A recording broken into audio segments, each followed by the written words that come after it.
Bonsoir, mesdames et messieurs. Nous sommes le 30 novembre. Voici vos nouvelles à CHU. Études sur les habitudes de jeu en Gaspésie et aux îles. Les Gaspésiens Madelino jouent un peu plus que ce qu'on observe dans la population générale.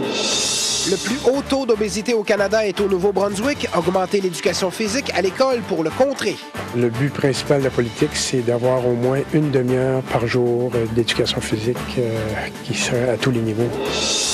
Et bilan de chasse, des centaines de permis non utilisés. Sur les 24 900 ou 800 qu'il y a, dites-vous qu'il y en a presque 2000 là-dedans. Ils vont même pas à la chasse.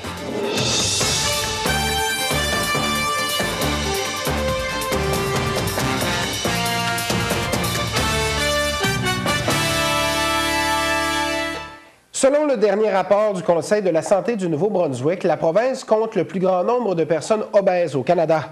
Le district scolaire de la péninsule acadienne souhaite corriger la situation avec une politique pour augmenter le nombre d'heures accordées à l'activité physique chez les jeunes du primaire.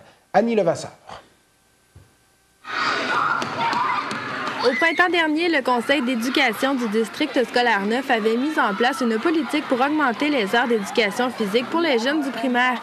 La loi sur l'éducation du ministère n'a toutefois pas permis l'application de cette politique pour ne pas diminuer les heures accordées aux autres matières.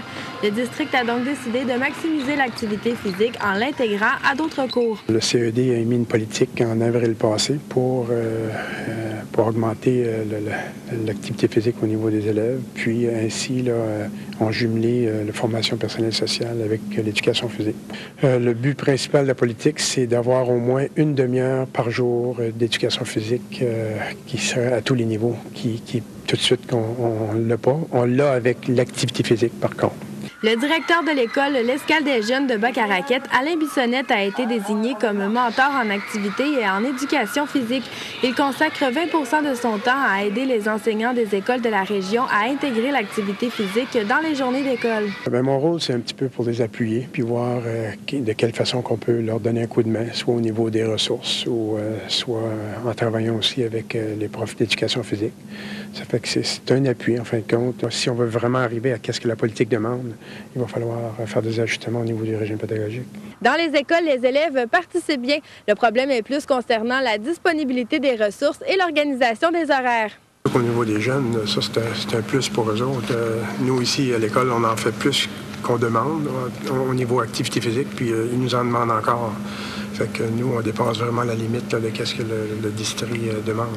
Fait que pour nous, on a fait ça dans les dernières années, à l'heure du dîner, le matin et même après les classes. Ça fait que pour nous, là, si on pourrait mettre un autre 30 minutes dans la journée, là, les jeunes seraient contents.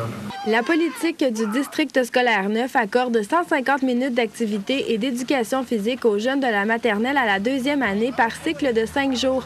Ceux de la 3e à la 6e année bougent 159 minutes comparativement aux élèves de la 7e et de la 8e année qui profitent de 175 minutes. Annie Levasseur pour CHU TVA.